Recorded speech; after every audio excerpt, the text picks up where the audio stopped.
जय हिंद दोस्तों, स्वागत है आज की एक नई वीडियो में। दोस्तों आज की इस वीडियो में हम कक्षा 10 अनिवार्य संस्कृत के द्वितीय पाठ अन्योक्ति विलासा का पूरा लिखित हिंदी अनुवाद देखने वाले हैं। आप सभी लोग हैंड रिटेन नोट्स देख सकते हो। संदर्भ प्रसंग पूरा हिंदी अनुवाद, एक एक चीज़ बहुत ही बेहतरीन तरीके से आपको बताऊंगा।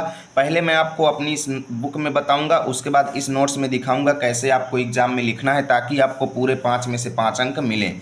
तो चलिए दोस्तों आज की इस बेहतरीन वीडियो को शुरू करते हैं और इस चैप्टर को अच्छे तरीके से फिनिश करते हैं। तो यहाँ पे देखिएगा दोस्तों, पहला अन्योक्ति आपका आ चुका है, यहाँ पर देखिएगा, ठीक है। नितराम नीचो अस्मीति त्वम खेदम कूप कदापि मा कृथाः अत्यंत सरस हृदयों यतः परेशान गुण ग्रहीता असी। समझना, नितराम, नितराम का मतलब होता है अत्यधिक या अत्यंत। नितराम का मतलब क्या हुआ? अत्यधिक या अत्यंत। नीचो माने नीचा या गहरा, अस्मि माने मैं, इति माने ऐसा, त्वम माने तुम, खेदम माने खेद या दुख, कूप माने हे कुएं, कदापि माने कभी भी, माँ माने मत, कृथाः माने करो। यानी यहाँ पर कहा क्या गया है कि हे कुएं, कूप लगा हुआ है ना, उसके बाद ये विस्मयादि बोधक चिन्ह लगा हुआ है ना, तो यहाँ पे आप लगाएंगे हे कुएं।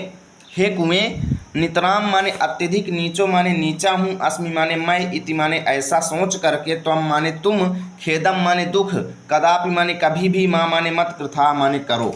यानी हे कुएं, मैं अत्यंत नीचा हूँ। कुएं को क्या कहा जा रहा है? क्योंकि देखिए कुआं गहरा होता है ना, तो उसी चीज़ का यहाँ पे वर्णन किया गया है कि हे कुएं, तुम अत्यंत, नितराम माने अत्यंत, नीचो मतलब नीचे हो, अस्मि माने मैं, यानी ऐसा सोच करके, तुम ऐसा सोच करके, कदापि माने कभी भी, माँ माने मत, कृथा माने करो, खेदम माने दुख, यानी कभी भी दुख मत करो। तुम भले ही नीचे हो लेकिन तुम्हारे अंदर क्या अच्छाई है, आगे यहाँ पे बताया गया है।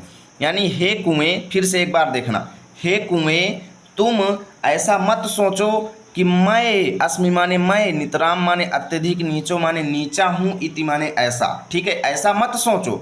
और खेदम माने दुख, कदापि माने कभी भी, माँ माने मत, कृथा माने करो, कभी भी दुख मत करो। क्योंकि, यतः माने क्योंकि, तुम अत्यंत सरस हृदयों, यानी अत्यंत सरस हृदय वाले हो, अत्यंत सरल हृदय वाले हो। और परेशान माने दूसरों के, गुण ग्रहीता माने असी माने है, यानी तुम दूसरों के गुणों को ग्रहण करने वाले हो, ठीक है। यतः माने क्योंकि तुम अत्यंत सरस हृदय वाले हो, और परेशान माने दूसरों के गुणों को ग्रहण करने वाले हो, ठीक है। बहुत ही सिंपल है। चलो अब देखो इसको लिखेंगे कैसे, ये चीज़ मैं आपको बताता हूँ। एक तरफ शुरू के 2 शब्द लिख देंगे, ठीक है, और अंतिम तरफ लास्ट का 1 शब्द या 2 शब्द लिख देंगे। उसके बाद डैश डैश कर देंगे, संदर्भ पूछेगा तो लिखेंगे। प्रस्तुति श्लोक हमारी पाठ्य पुस्तक हिंदी के संस्कृत खंड में संकलित अन्योक्ति विलासा नामक पाठ से अवतरित है, ठीक है। प्रसंग में लिखेंगे, प्रस्तुति श्लोक में कुएं के माध्यम से लोगों को यह संदेश दिया गया है कि हमें स्वयं को तुच्छ नहीं समझना चाहिए, ठीक है। हिंदी अनुवाद में लिखेंगे, हे कुएं, कोष्ठक में लिखेंगे, मैं अत्यंत गहरा हूँ, इस प्रकार सोचकर कभी भी दुख मत करो, क्योंकि तुम अत्यंत सरस हृदय वाले यानी जल युक्त हो, और दूसरों के गुणों को ग्रहण करने वाले हो। ऐसे लिखना है, फुल नंबर मिलेंगे, कोई आपका 1 अंक भी नहीं काट पाएगा। स्क्रीनशॉट ले लो। चलो देखते हैं अगला, ठीक है। अगला है, नीर क्षीर विवेके हंसालस्यम त्वमेव तनुषे चेत विश्वमिस्मन्य धुन्नान्य कुलव्रतम पालयिष्यति कहा। समझना, नीर क्षीर, नीर माने पानी होता है, क्षीर माने दूध होता है। यानी देखिए हंस के बारे में यहाँ पे बताया गया है। हंस की एक विशेषता बताई गई है साहित्यों में कि हंस जो होता है वो दूध और पानी को अलग अलग कर देता है, ठीक है ना। हंस जो होता है वो दूध और पानी का विवेक कर देता है। विवेक माने अलग अलग करना, ठीक है ना।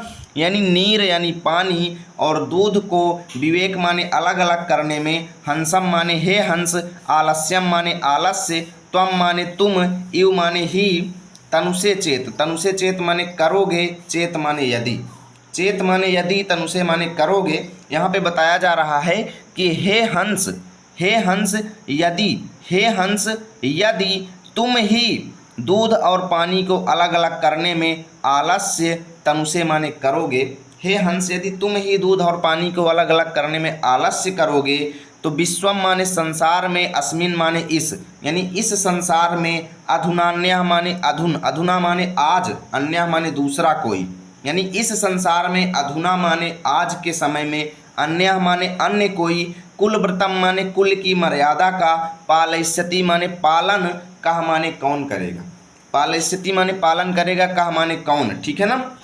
अन्य माने दूसरा। यहाँ पे 3-4 शब्द हैं, देखना। एक तो विश्वम है, विश्वम माने संसार, अस्मिन माने इस, अधुना माने आज के समय में, अन्य माने दूसरा कोई, ठीक है ना। यानी हे हंस, देखिए, हे हंस यदि तुम ही दूध और पानी का विवेक करने में आलस्य करोगे, ठीक है ना। तो अस्मिन माने आज, इस संसार में, अधुना माने इस समय, अन्य यानी दूसरा कोई अपने कुल की मर्यादा का पालन कह माने कौन करेगा, यानी अपने कुल की मर्यादा का पालन कोई नहीं करेगा। यदि तुम ही अपना कर्तव्य निभाने में आलस्य करोगे, जो तुम्हारा कर्तव्य है उसे करने में आलस्य करोगे, तो दूसरा कौन ऐसा व्यक्ति है जो खुद का कर्तव्य निभाने में आलस्य नहीं करेगा, सब करेंगे, ठीक है ना। देखिए दूसरे का कैसे लिखेंगे, एक तरफ नीत क्षीर विवेके, दूसरी तरफ पालयिष्यति कहा। संदर्भ पिछले वाले जैसा यहाँ पे लिख लेना। प्रसंग में लिखेंगे प्रस्तुत श्लोक में हंस के माध्यम से लोगों को अपने कर्तव्यों का पालन करने में आलस्य न करने का संदेश दिया गया है। हिंदी अनुवाद में लिखेंगे हे हंस यदि तुम ही दूध और पानी को अलग करने में आलस्य करोगे तो इस संसार में दूसरा कौन अपने कुल की मर्यादा का पालन करेगा, अर्थात कोई नहीं करेगा अपने कुल की मर्यादा का पालन, यानी सब नियम विरुद्ध काम करने लगेंगे, ठीक है। चलो देखते हैं अगला।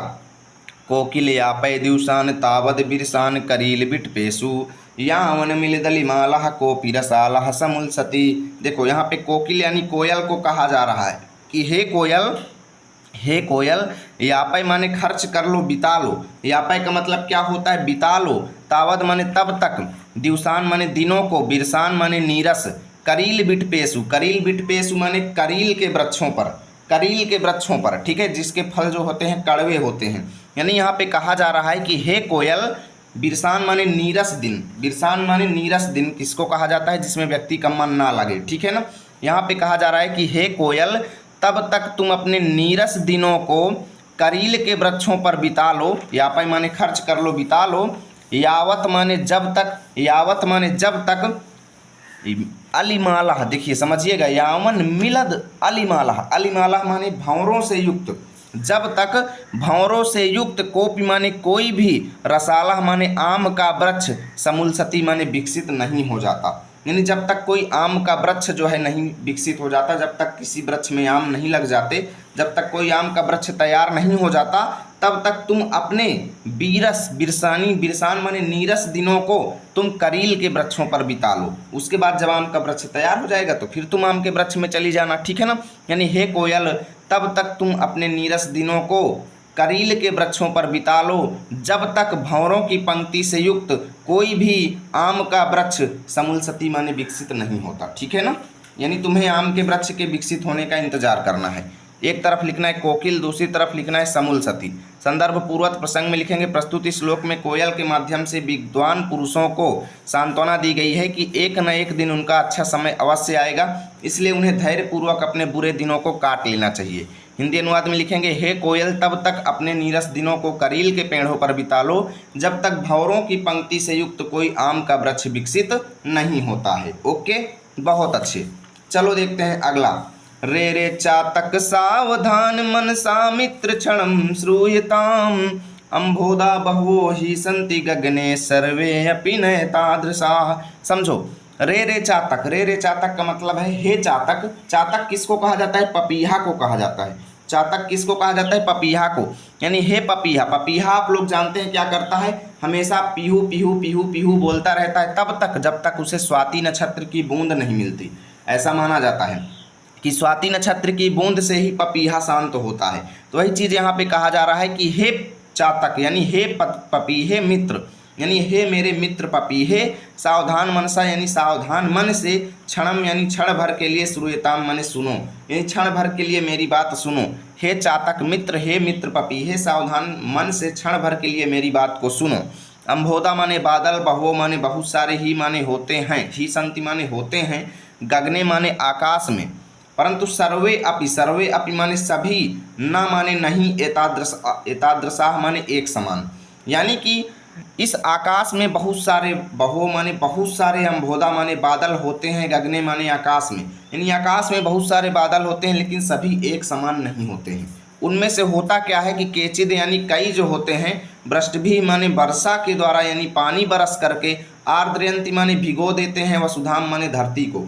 उन बादलों में से कई बादल ऐसे होते हैं जो वर्षा के द्वारा धरती को भिगोते हैं, और गर्जंती माने गरजते हैं, केचिद माने कई, वृथा माने व्यर्थ में।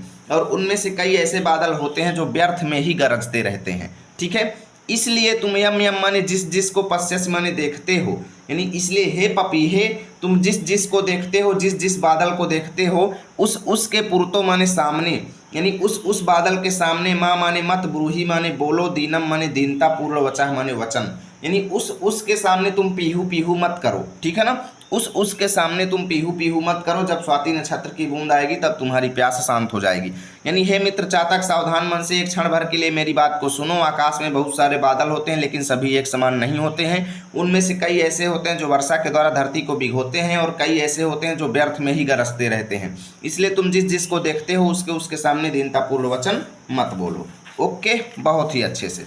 चलो, आपको एक तरफ लिखना है रे रे चातक, दूसरी तरफ लिखना है दीनम वचः। संदर्भ पूर्वक प्रसंग में लिखेंगे। प्रस्तुत श्लोक में चातक के माध्यम से विद्वानों को यह संदेश दिया गया है कि व्यक्ति को किसी के भी सामने याचक बनकर हाथ नहीं फैलाना चाहिए। हिंदी अनुवाद में लिखेंगे, हे मित्र चातक, तुम क्षण भर सावधान चित्त से मेरी बात सुनो।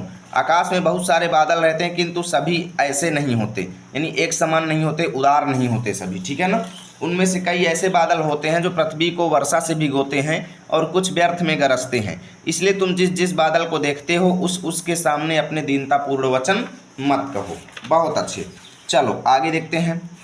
ना वै ताड़नाद तापनात् बहुनि मध्ये, ना वै विक्रियात् क्लिश्यमानो अहमस्मि, सुवर्णस्य में मुख्य दुखम तदेकम, यतो माम जना गुंजया तोलयन्ति। अब यहाँ पे सोने का दुख बताया गया है।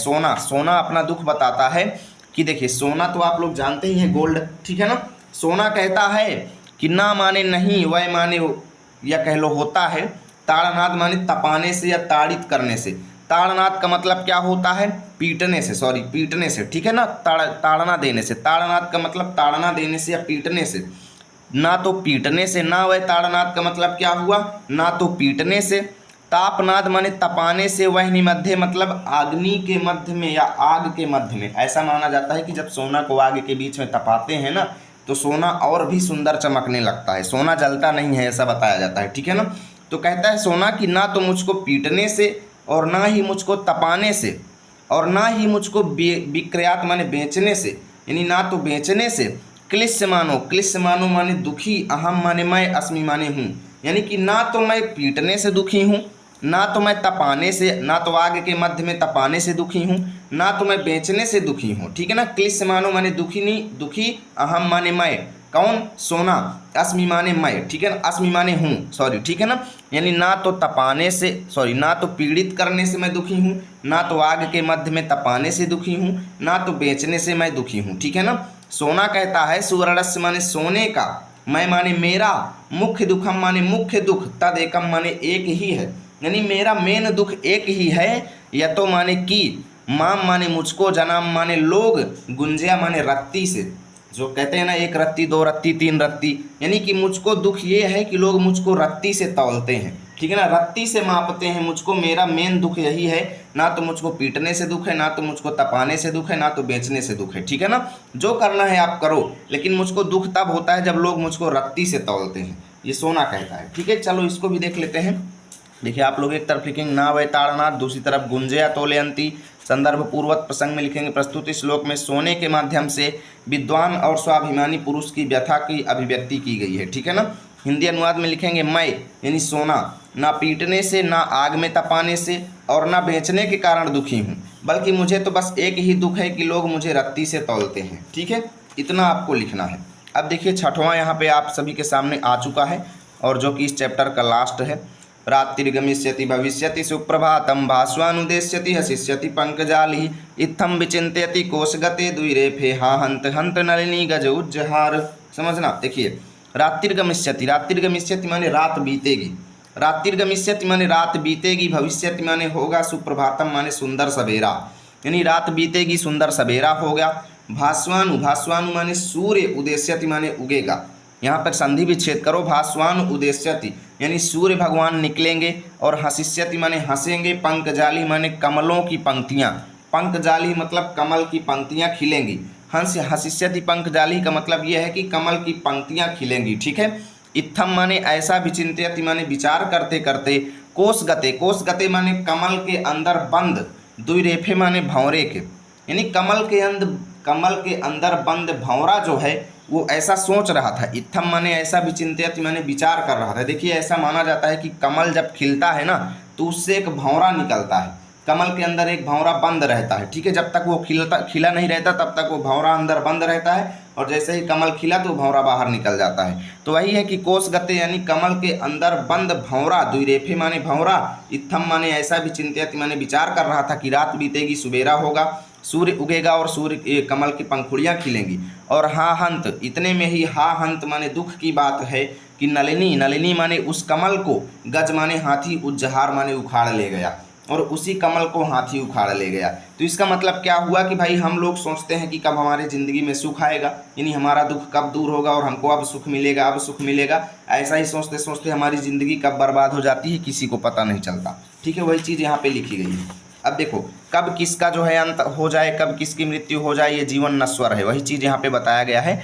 तो आप लोग लिखेंगे प्रस्तुत श्लोक में कमलिनी में बंद भ्रमर के द्वारा जीवन की अनिश्चितता के विषय में बताया गया है। हिंदी अनुवाद में लिखेंगे कमलिनी में बंद भंवरा सोचता है रात व्यतीत होगी, सुंदर प्रभात होगा, सूर्य निकलेगा, कमलों का समूह खिलेगा, और इस प्रकार, ठीक है, इस प्रकार कमलपुट में बैठे हुए भंवरे के ऐसा सोचते सोचते हाय बड़ा दुख है कि हाथी उसी कमलिनी को उखाड़ कर ले गया, यानी उस भंवरे का जीवन नष्ट हो गया।